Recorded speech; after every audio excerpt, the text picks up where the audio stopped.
As we stand together, meet me in Matthew 14:22. Matthew 14:22. When you get there, say something.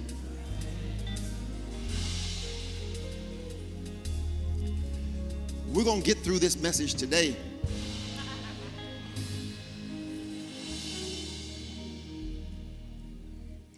Matthew 14:22. It reads, immediately Jesus made the disciples get into the boat and go on ahead of him to the other side. While he dismissed the crowds, after he had dismissed them, he went up to the mountainside by himself to pray. Later that night, he was there alone, and the boat was already a considerable distance from the land, buffeted by the waves because the wind was against it. At the fourth watch, shortly before dawn, Jesus went out to them, walking on the lake, walking on the water. When the disciples saw him walking on the lake, they were terrified. They said, "It's a ghost. It's a ghost." And they cried out in fear. But Jesus immediately said to them, "Take courage, it is I, don't be afraid." "Lord, if it is you," Peter replied, "tell me to come to you on the water." "Come," he said. And then Peter got down out of the boat, walked on the water, and came toward Jesus. If you would, turn to no less than 3 people and tell them even if you have to declare it by faith, tell them, I am on a faith walk. Tell them, I'm on a faith walk. I am on a faith walk.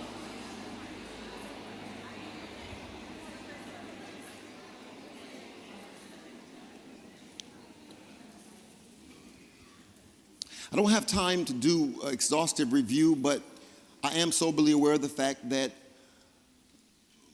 we come to church in shifts, and so I don't assume that you were here when I started this message I would like to complete today. So for those who are AP students, just bear with us for a moment. I may have to do some review, but Jesus finishes talking to the crowd. He's demonstrating the authority, the power of God in both his actions, his deed, but also his declaration. And after a beautiful day of ministry, after he dismisses the church service, he does what he does in many of our lives. He moves from the teach principle to the test principle. He gives them a pop quiz. If you're like me, I told you ADD, and I work better under pressure, so sometimes I don't, especially in school, I didn't prepare in advance, or I didn't do the assignment as soon as it was assigned, but I would hope for the best when I got to class, and usually it went well. If it was scripted, it went well. If I knew what to expect, it went well. If they had the date for the test marked on the board, then I was cool, because I knew how to prepare under pressure. But there are times that the teacher wanted to really test our knowledge, and so to ensure that we were tracking with her, what she would do is she would give us pop quizzes. Quizzes that we did not know were coming, to see if we learned the lesson that she just gave. So Jesus, he talks on several things earlier in this same book, the book of Matthew, not now in the 14th chapter, but in the 8th and 9th chapters, he teaches on several things. He teaches on his authority. He teaches in those chapters on his authority over sickness. He teaches about his authority over death, not just Lazarus, but the raising of Jairus' child from the dead. He teaches on his ability, his strength, his power, his dominion over death. He speaks about his dominion. He teaches about his strength, his power over demonic influence. And then he also demonstrates that he has authority over the winds and the waves, which gives insight into the fact that he has authority over natural creation. It's a fascinating study, a character study of Jesus, to look at the 8th and 9th chapters from that vantage point. He also shows there that he has authority over distance, as the centurion comes to him and says, "Come to my house and you heal my servant." Before he gets there, Jesus says, as Jesus is going, he says, take me to your house. The man says, I'm under authority, so I understand authority. And very interesting, authority. He said, you don't have to come to my house. You just speak the word from here, and he will be healed over there. And if you see the progression of those passages, it was to reveal the fact that Jesus even has authority over distance. He doesn't have to show up in physical form to command from here what happens over there. And so they see all these things, they hear all these teaching, and they're coming down out of Jesus teaching to the crowds. They're dismissed from a solid church service. And after this amazing church service, the disciples are going down the boat and they say, didn't Jesus show preach today? He always pretty good, but that was a word today. Y'all hear that? Jesus said, cool. All right, hey guys, I'm getting ready to go up to the mountain to pray. You guys get on this boat, go ahead of me. I'll catch up with you. He sends them, like again, he takes them from the teaching dimension of encounter with him to the testing dimension of encounter with him.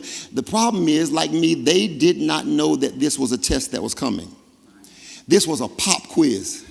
They get into the boat thinking that they're going to go on a voyage, and they end up in a crazy storm. The waves are buffeting the boat. The boat is shaking, and I'm sure there's all sort of uncertainty because Jesus is not there with them. He taught them about faith, but then says, let me see after this church service what faith looks like in your real life. He said, because y'all not going to kill me like you trying to kill those pastors. You ain't going to have me up here doing all this teaching and losing my hair for you to come back and encourage you next week. I'm going to give something and see if you learn what I just said. So I'm going to allow it to happen in your life. You'll be tested on what you just heard to see if you pass this pop quiz. They didn't know what was coming, but they went into a test. Sometimes God will take you into a storm without fair notice. Sometimes God will allow things to come upon you, and you can't rebuke the devil in those moments because the devil did not start the challenge. It was God that allowed the storm to be induced, but not to kill you. Whenever it is a God-induced storm, it is not to kill you, it is to establish you. It is not to kill you, but it is to reveal you. Look at your neighbor, tell him, I think God's revealing you. Tell him, I think God's revealing you. Stop crying about it. He says, I'm going to go up to pray. Then he sends them ahead. You know the story. He says, it's about time for me to come and catch up to them to see how they're doing. And he doesn't fly over to them, but he begins to walk on the water. He walks on the water, gets over to not the boat, but he gets real close to the boat. And very interestingly, he's standing on the water. They look at it and they say, it's a ghost. Things go from bad to worse before better.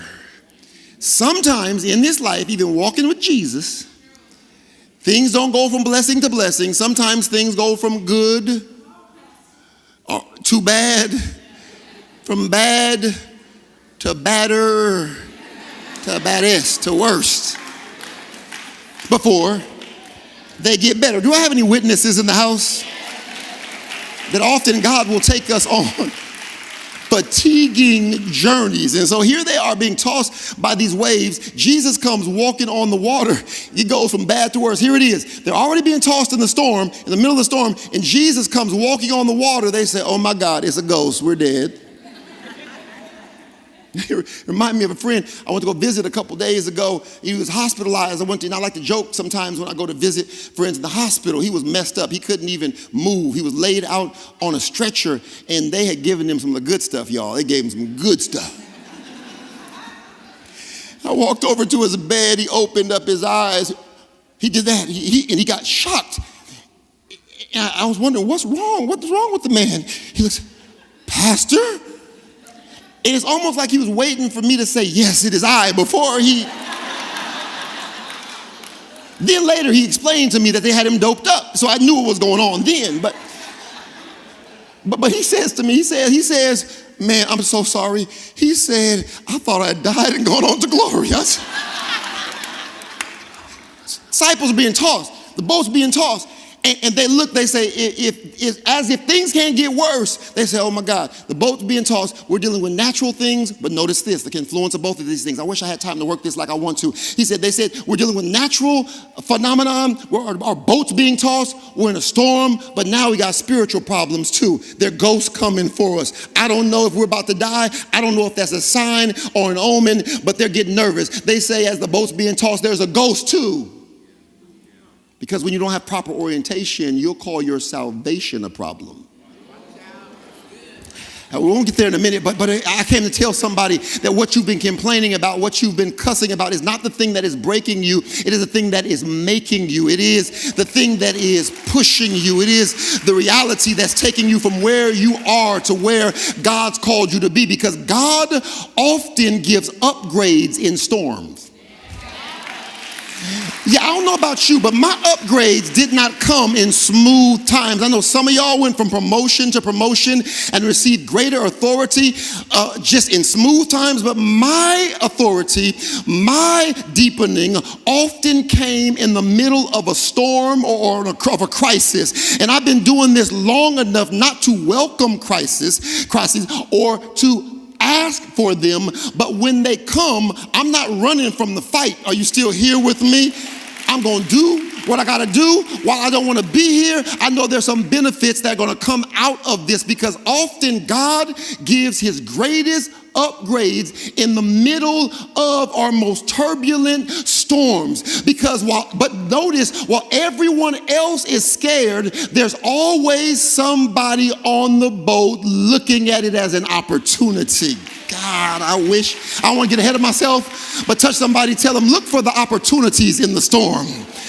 David understood opportunities in the storm. There was an uncircumcised Philistine giant by the name of Goliath that was taunting the people of God. And nobody wanted to fight Goliath because he would have taken them out. They were nervous about his power, his strength, and his size. They were intimidated. David comes into the camp simply to bring a little lunch to his brothers on behalf of his fathers. He gets to the camp. He wasn't there for a fight.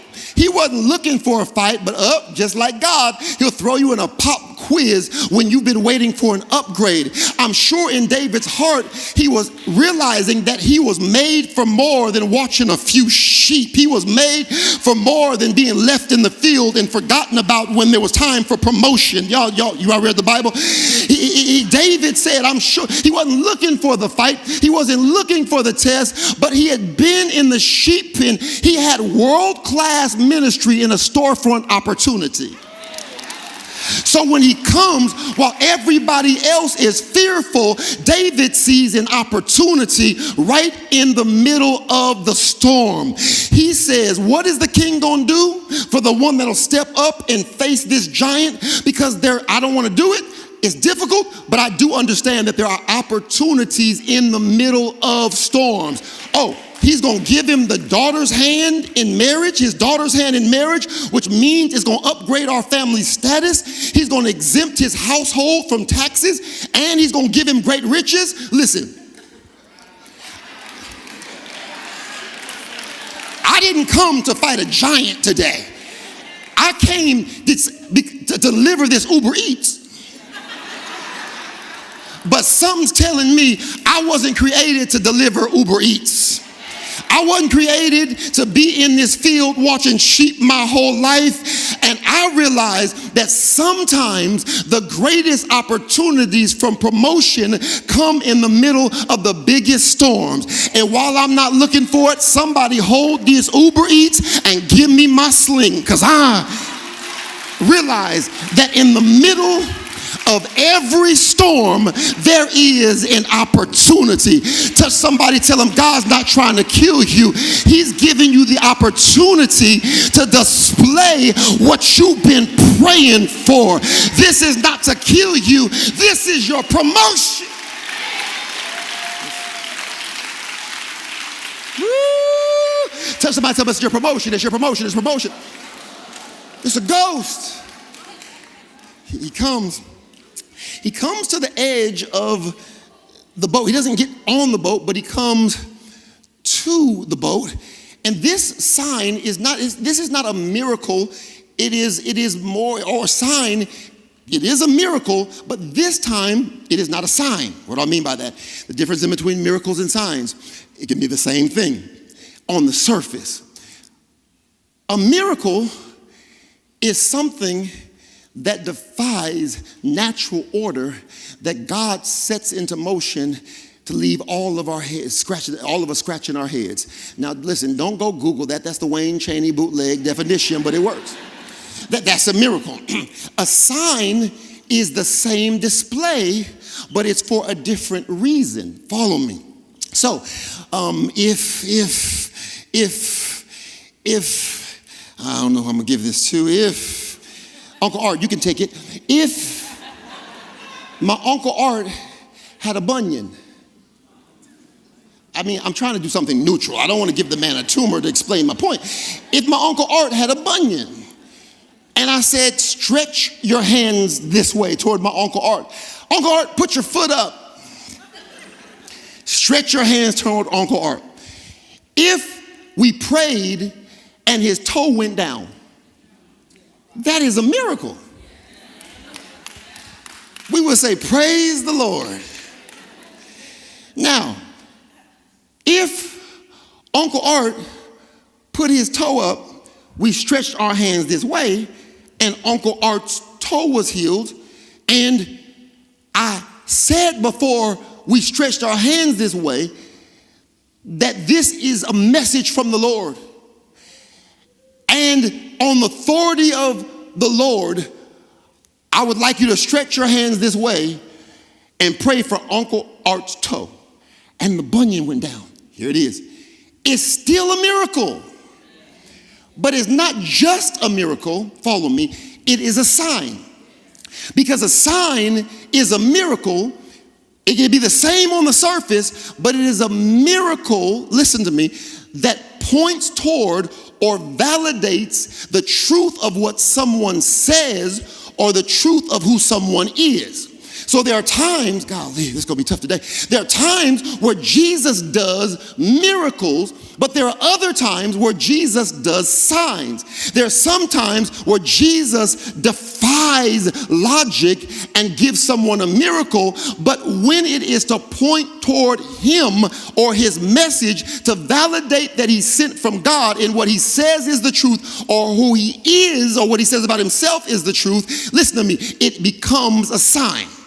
Jesus comes walking on the water. Y'all not gonna work me today. I'm gonna start asking questions. Jesus comes walking on the water. Here's the question to you. Is it a sign? Or is it a miracle? Yeah. You're gonna talk back to me. You'll have me doing all the work while sweating up here in the heat just like you feeling. Ain't gonna have me doing all this. I'm not tap dancing for y'all. Talk to me. Is it a sign, pop quiz, or a miracle? Don't say it. Because you probably, it's 50-50 chance you may get it wrong. Here it is. Jesus comes not onto the boat, but he comes to the edge or near the boat, close enough to the boat for them to be able to hear him and for him to be able to hear them. Close enough to the boat while not stepping onto the boat, while standing on the water. And he begins to talk to them as they say it's a ghost. He said, listen to me, what you think has come to kill you is your blessing. It is not a ghost. You're not going to die from this storm. He said, but it is I. You've been reading this situation all wrong. You're here not for demotion or death. You are in the middle of this storm for promotion. But he does not get on the boat yet. Now, if it were a sign for him to validate who he was, and like the first time, for him to receive worship as he was, he would have walked on the water, showing that he had dominion over natural creation, and he would have allowed himself to be worshiped. He would have done the miracle as a sign to point toward him being the Messiah, the one that receives the worship. That's if he walked on the water, got on the boat, and told the storm to cease. But he does not walk on the water to get on the boat to tell the storm to cease. He walks on the water, gets near enough to the boat to start talking to the people that are on the boat without causing the storm to cease, he stays there and says these simple words. It is I.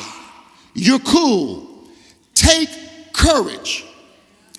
They look out at him. I submit to you, it was not for them to worship him as one who has authority over the winds and the waves.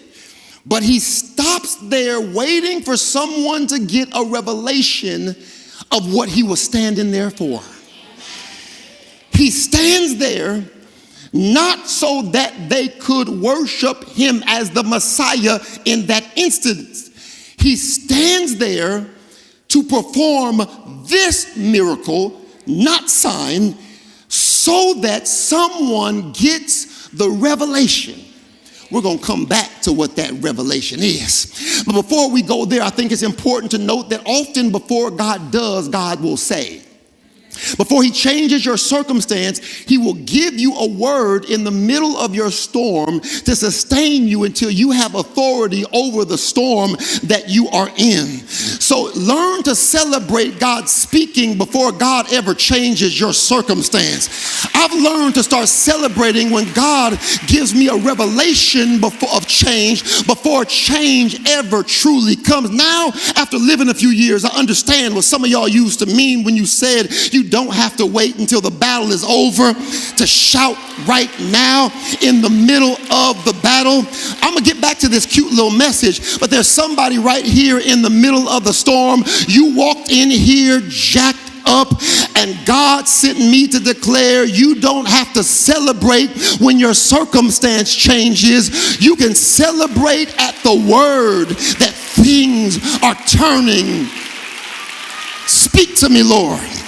When the storms of life are raging, speak to me, Lord. When my ship is shaking, speak to me, Lord. When I cannot see my way and things go from bad to worse, speak to me, Lord. Where I'm hung up, if you don't do a miracle on my behalf, I appreciate you speaking to me on the mountaintop, but I give you glory for every time that you've held me together by the power of your word in the valley of my life. Let's talk this out. He gets close to the boat and he stops. When God is there to speak but does nothing about the storm, that's another message. He gets there and stops. When he stops, it's easy to assume that he doesn't care, but he stops. He doesn't stop the storm, but he speaks in the middle of the storm. He said, take courage, it is I. And I shared with you, this is a dual, listen to me, I believe with all my heart that this is a dual take courage. Here it is. It is take courage from what you've just been through in the storm. But I believe it was take courage to believe for what can happen in the middle of the storm. He sits there. He waits for someone to get it. And here it is. Here's today's lesson. The revelation apostle. Peter gets a revelation. Peter was good for getting revelations. When he fed the 5,000, Jesus said, you too want to leave? Peter said, where are we going to go? For you have the words of eternal life. He got the revelation for the whole camp. When Jesus said, who do men say that I am in Caesarea Philippi? Peter said, thou art the Christ, the Son of the living God. And he said, wait a minute, flesh and blood, casual empirical observation did not reveal that to you, but that was my Father in heaven that revealed that to you. Peter, the one that received revelation after revelation, gets a revelation. But before we get to the revelation that Peter got, let me explain to you the nature of the kind of people God does significant things through. God, I wish I had time. Because here is what has us hung up on the edge of our boats, refusing to take faith steps, because we have a sense of the kind of profile that God needs to do something with. Because for every revelation that Peter had, he equally put his foot in his mouth. For every glorious revelation from heaven Peter had, Peter said something where Jesus had to say, Peter, how long must I put up with you? He said, I'll never deny you. Peter, before the rooster crows 3 times, you're going to deny that you even know me. No, not me. Who? Peter, the same one, they come to get Jesus, he's slicing off ears. The same one, listen to me, he has revelation, but he also puts his foot in his mouth as much as he gives marvelous revelation, to give you a sense of the kind of person that God uses to take faith steps. Here's our problem. The reason that we're on the edge of the boat is because we're waiting to stop putting our foot in our mouth before we're willing to take big steps and to believe God for glorious things. Now, your foot in your mouth, your issue may not be Peter's issue, but some of us are on the edge of the boat because you can't see God using anybody who still rolls blunts.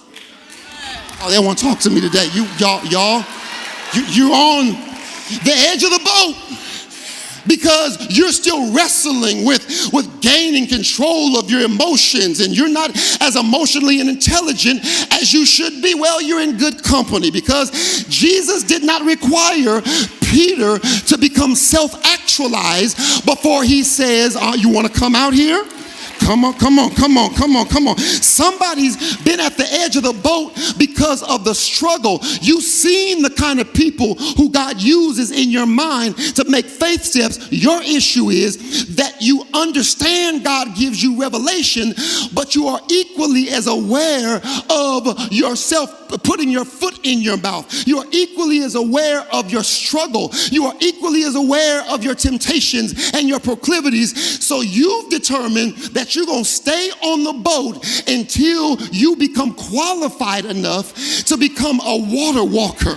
God sent me to declare there are some dreams in your heart He has called you to step out on, and you got to stop fitting to get ready to do it when you get everything under control or where it needs to be or proper financial management. No, there are some steps you have to make, not based on your own goodness, but based on His call. God, I wish I had. Don't take it up with me because you disqualify what God calls. Sometimes what causes the foolishness to fall from your life is to see that you're walking on the water, doing something that would have been impossible in your own strength, but what was only possible by the power of the living God at work in your life. Some things fall off on the boat, but there are other things that only fall off when you step.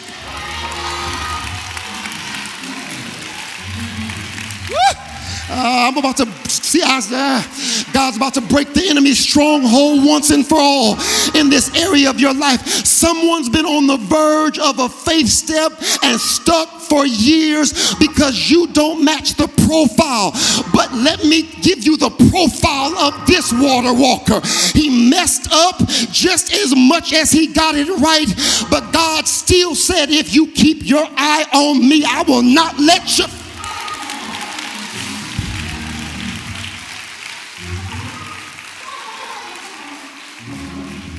Elbow somebody, tell them God's calling me to more. He's calling me to more. He's calling me to more. He's calling me to more. Calling me to more. Calling me to more. Yeah, sometimes the more is what transforms me. Sometimes it's the assignment and the response to the assignment that causes the reservations to fall. He comes to the edge of the boat. And he's there not because he wanted them to see as a sign that he was the Messiah, but he comes to the edge of the boat and waits for somebody to get the revelation, and Peter gets the revelation. Here it is. The revelation is that he's waiting not because he's trying to get the glory to show that he has authority over the storm, but notice this. He's standing there because he is not greedy with power but likes to share. Woo. He stands there to God, I love God, to extend the glory that is on him and in him and working through him and working around him and working for him. He extends some of the glory that he is experiencing for himself to someone else. He said, if there's anybody who would like to do more than you've been doing, if there's anybody who's curious about what life is like on the other side of a faith step, if there's anyone who is tired of living in mediocrity and tired of walking with me only to do what you could do without me.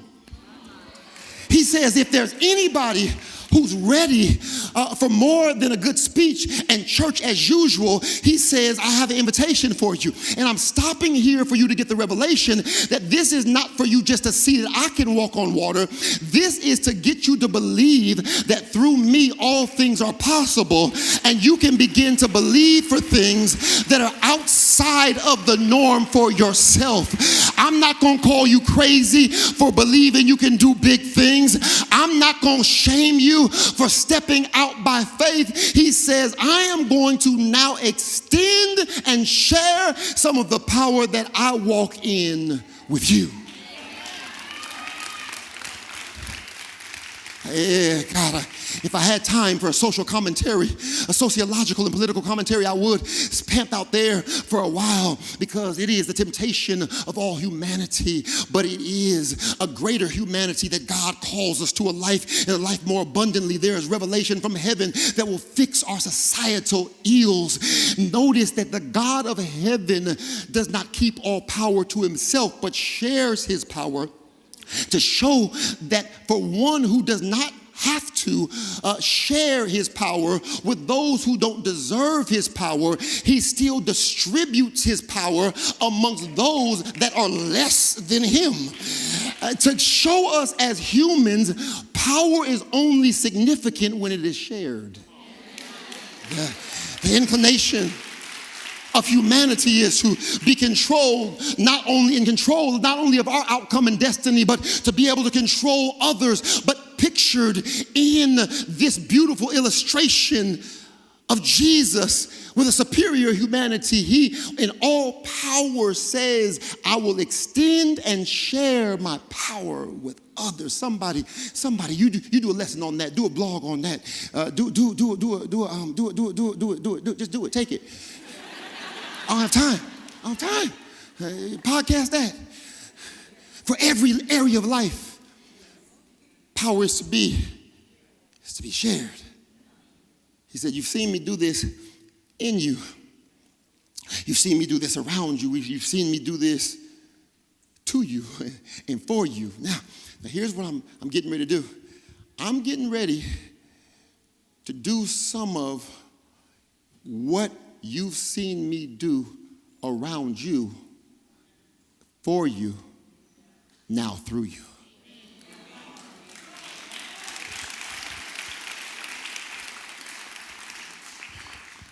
He said, that's the reason for this storm. This storm was not to kill you. This storm was to get you to pray bigger prayers. I don't know who I'm talking to.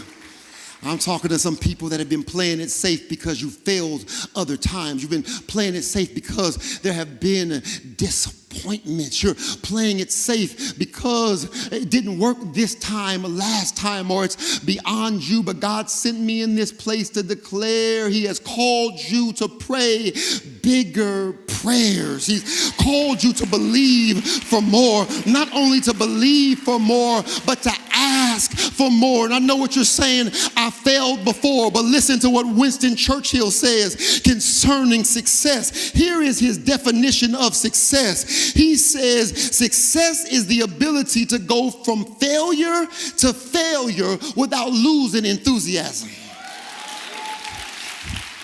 He said, I know you put your foot in your mouth before. I know there's been human frailty. I know you believed that it didn't work. But here's the question. Can you believe again? Can you believe that I can do more through you than you can do by yourself if you will simply believe? He says, ask me for some stuff.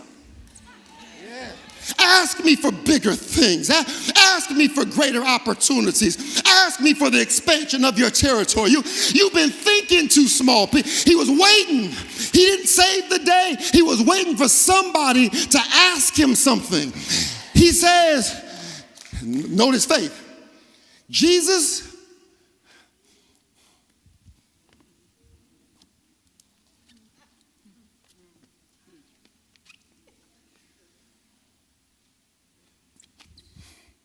if that's you out there. Can I tell you what real faith steps look like? Because y'all been listening to too many televangelists. Bless God, I stood out there. There wasn't fear in my heart, no doubt, and God stepped in. Okay, cool. Sometimes that's how it happens. And for some, that may just be a personality trait. But for the rest of us mere mortals that put our foot in our mouth and sometimes doubt as much as we get it right, for the rest of us mere mortals that are still human, here's what a real faith step looks like.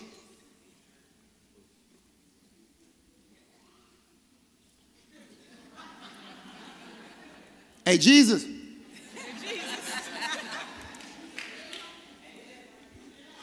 Is somebody supernatural out there? He's walking on the water, but sounds like him. But if, sounds like him, but if. Somebody will get the revelation quick. I'm going to stand on the side of this, on the water, the side of this boat until you get the revelation. Sounds like him, but if. It is the beautiful tension of the speaking of the Lord. Because the speaking of the Lord, particularly when it relates to faith steps, goes something like this. Sounds like him. God, if this is you. It is not, I know without a shadow of a doubt that this is the Lord. Sometimes, but most times it looks like Peter. Lord, I think I heard you say to leave my job. If this is you. I think I heard you say start that business. If this is you. I think I heard you say apply for that program without the money. If this is you. I think you said launch that new ministry. If this is you. I think you said go say hello to a potential future boo, but there's no guarantees. Lord, if this is you. The reason that so many of us are stuck is because the people preaching to us about what faith steps look like are not being real about what faith steps look like. What faith steps look like is, I believe, but help thou my unbelief. I have some things in me saying there's a strong probability, God, that you may be pushing me into a new reality, but I also have some stuff on the inside of me that doubts, that fears, that questions, that wonders what'll happen if I fall into this water and sink and I have to swim back to the boat and I have to have my doubters and haters pull me back in and say, I told you so. Lord, if this is you, I'm going to take some risk on you because I'd rather take some risk on you than live in the comfort of mediocrity. Lord, if this... Are there any people in the house that have a if this is you faith? Lord, I think this is you. I think this is your word. I think this is your direction. I think this is what you're saying. If this is you. Yeah. We don't want to talk about this enough, but faith is sometimes a little iffy. But here's what I love about God. God will take iffy faith. He ain't picky all the time. He doesn't need absolute faith. God will take iffy faith. Isn't there anybody in here who's grateful that God does not always need absolute faith, but will take iffy faith? Iffy faith. Iffy faith, I believe, but help thou my unbelief. Iffy faith, if this is you, tell me to come out on the water. Iffy faith, I don't need to be consumed, but if there's a grain of a mustard seed, which means there's room for some doubt, but God will take your iffy faith and still cast a demon out. God will take your iffy faith and still raise the dead. Martha and Mary were complaining about Jesus before he rose Lazarus from the dead, but in in the midst of a complaint, he said, Lazarus, come forth, get up. God can take absolute faith, but the truth of the matter is God could take some iffy faith and turn things around. Has God ever done any unusual things with your iffy faith? God, I'm going to praise him.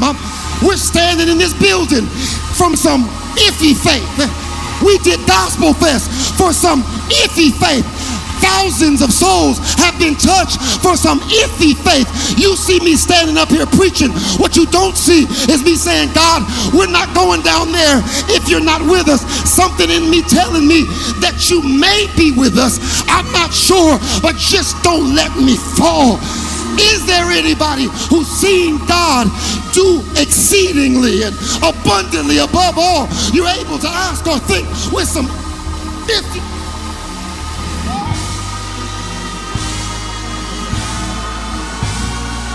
Touch with people, tell them God will do it with your iffy faith.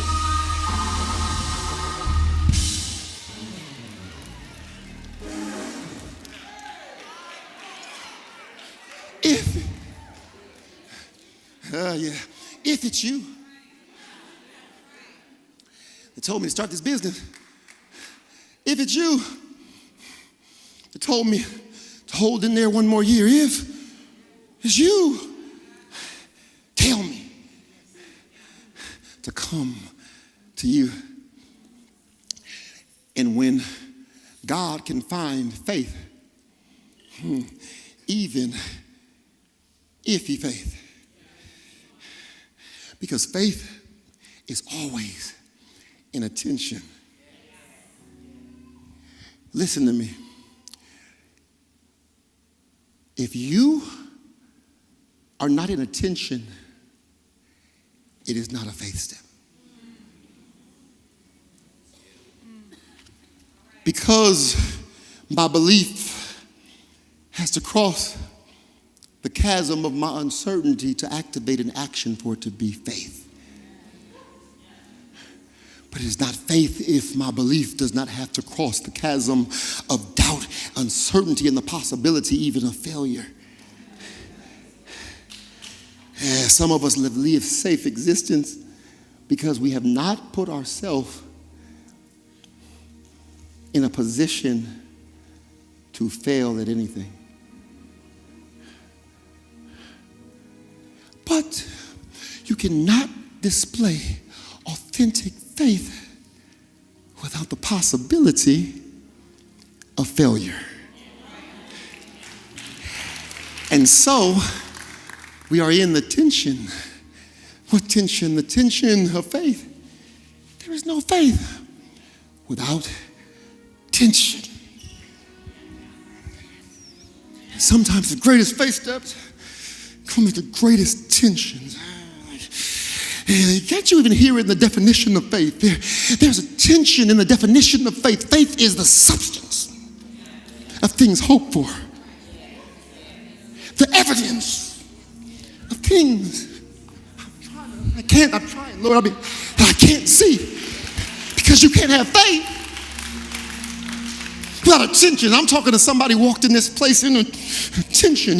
It's such a tension. I know I've been in that tension. I'm in that tension. The tension. Where, Lord, how much are you going to pull this? How much elasticity is there in this band? And here's what God sent me to tell you.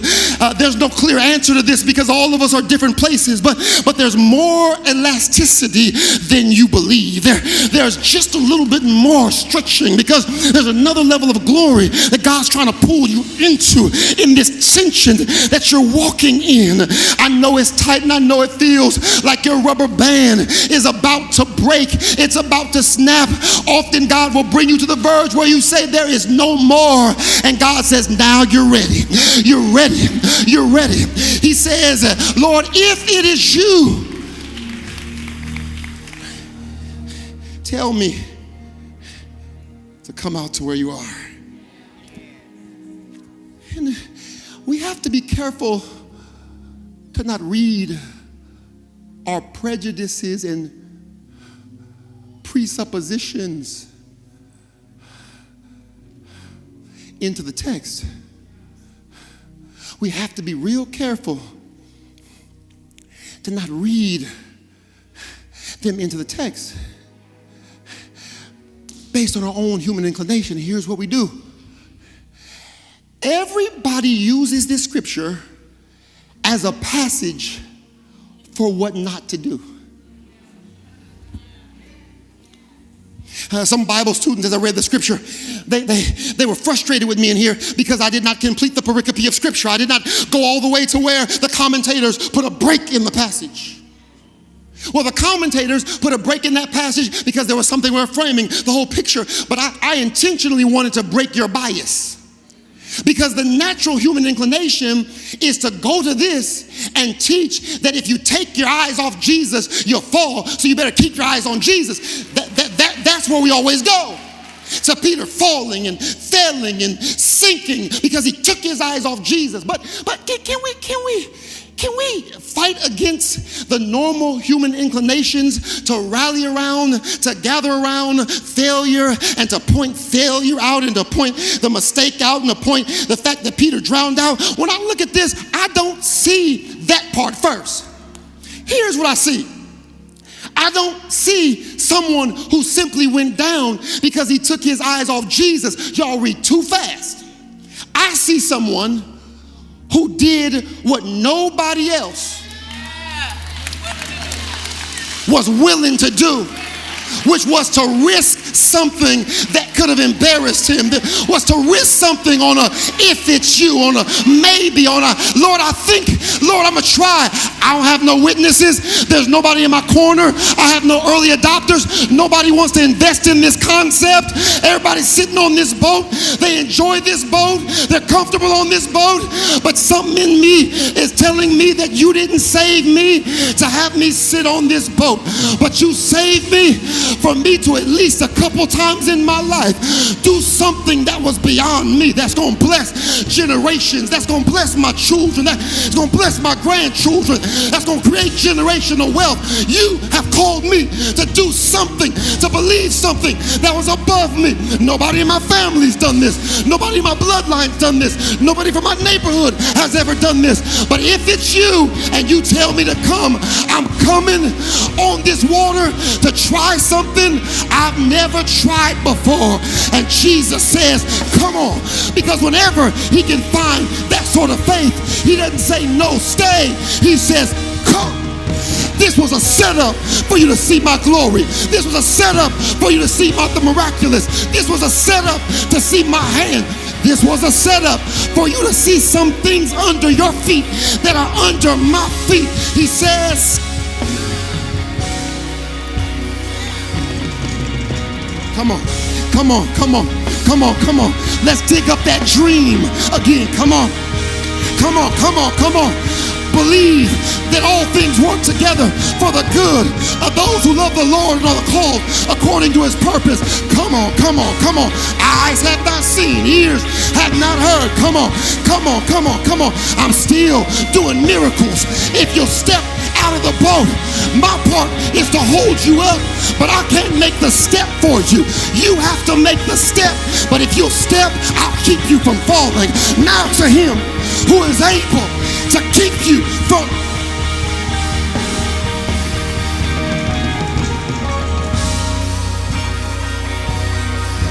Yeah, Lord.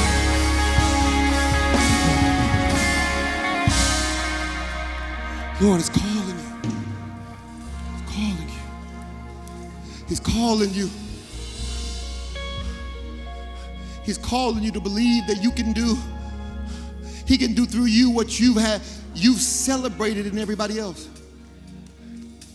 I don't know who I'm talking to, but somebody in here has been the biggest cheerleader for your girlfriend's success. And I came to declare to you, God says he's about to change your uniform.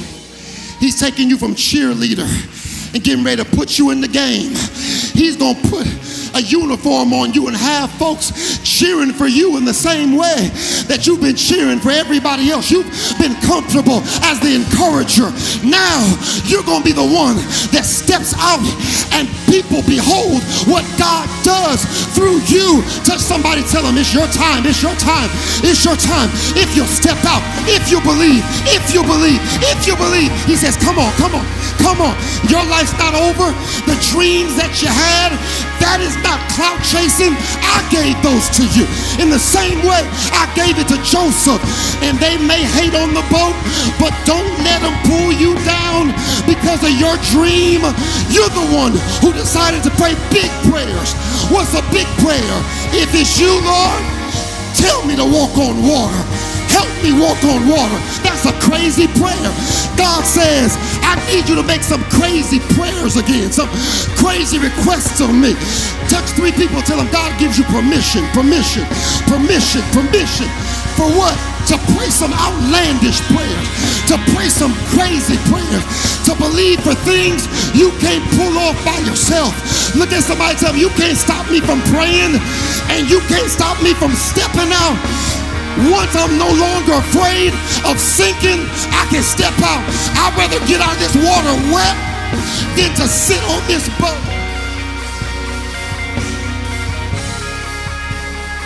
Stepping out. I'm walking. I'm walking. I'm walking. I'm walking. By faith. Somebody's been stuck at the edge of the boat. God says, listen to me. And I say this prophetically. The last 2 weeks, some of you have been in the storm of your life. But the purpose of this storm was to push you into a place of glory and display of God's hand in a way that you could not have brokered it by yourself. He's pushing you. He's pushing you. He's pushing you. He's pushing you. You have a responsibility to row at the bottom of the boat, but it's his job to blow life into the sails. He's pushing you. He's pushing you beyond your own belief system. He's stretching you beyond what you believe possible. He's pushing you. To say, if it's you, support me as I do what is bigger than me for your glory.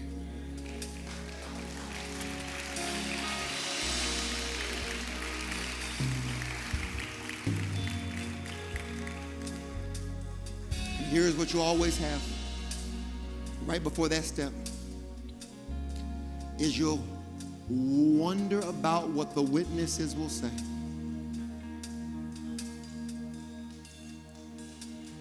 Isn't it interesting that the voice of people on our boat can sometimes become stronger than the call of the master? And sometimes it's not even their voices. They don't have to say a word. But it's our internal voice that's concerned about what we will look like in their eyes if we sink while trying to believe God. It's what crippled Moses. He didn't go in the promised land because he was worried about what would happen if he spoke to the rock and did not strike the rock. Before he goes in the promised land, God says, I want you to speak to the rock. Can you believe me after 40 years of walking in the wilderness and seeing miracles? Can you believe, can you trust me with your insecurity? You came into this saying, I don't know how to speak. He said, all right, I'm going to make a consolation. I'm going to let Aaron go with you all the way. But he takes him to the verge of a new place, a promised land, an upgrade. And he said, now have you seen enough to believe that I can do with your insecurity, with your mouth, what you saw me do with that rod all of those years. He couldn't do it, and he stays right there. He dies. Because when you're on the verge of going into a greater place, you become self-conscious. The first manifestation of the fall was self-consciousness. You look at yourself and you doubt whether or not, as God calls you, he'll hold you up. And I came to declare that he's not going to let you drown.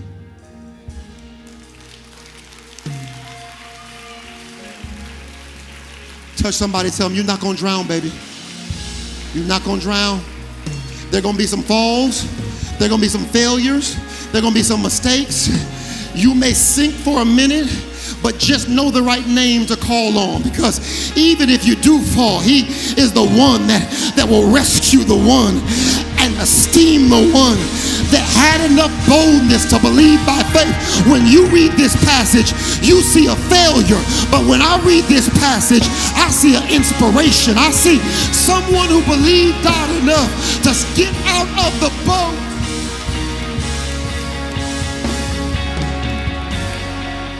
Grab somebody by the hand. Grab somebody by the hand. Grab somebody by the hand. Let's stand together. Grab somebody by the hand.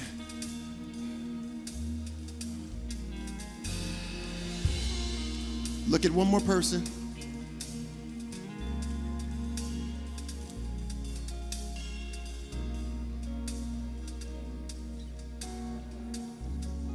Tell them, I refuse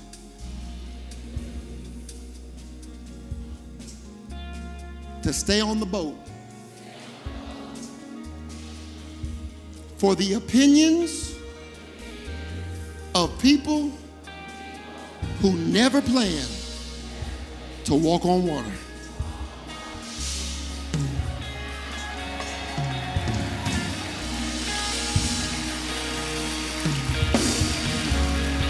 Tell them one more thing for me.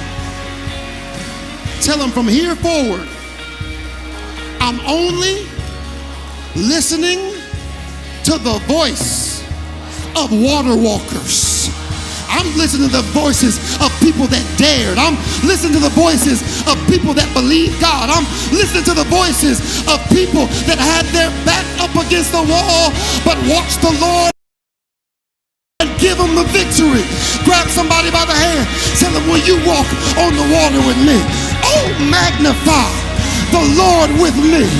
Let us exalt his name together. I know our faith is shaky, but one could chase 1,000, but two can put 10,000 to flight. I'm looking for a community of water walkers who say, you better go, girl, and if you sink, we'll be here to dry you up when you get back on the boat, because we're in this together. And know the day may come where I have to stand out. You better say, you go, boy. Step out of this boat. We're here to celebrate stuff we couldn't do by ourselves, because we're tired of living on the boat while Jesus is saying, come on, come on, come on. There's more. There's more life. There's more healing. There's more deliverance. There's more blessing. There's more resource. There's more money. There's more opportunity. There's more education. There's more power. There's more deliverance. There's more peace. There is more. Throw up your hands and say, more, more, more.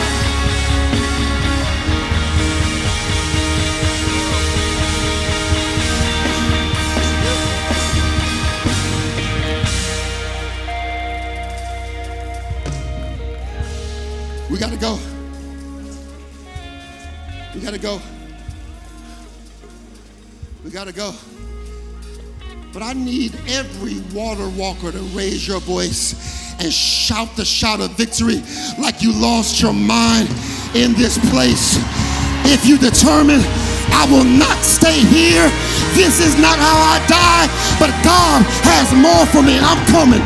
I'm coming for everything that he has. I'm coming for every blessing. I'm coming for every good and perfect thing. I'm coming in the midst of disqualifiers. I'm coming despite educational challenge. I'm coming even though I don't have everything I need. In him I have all that I need. I'm coming.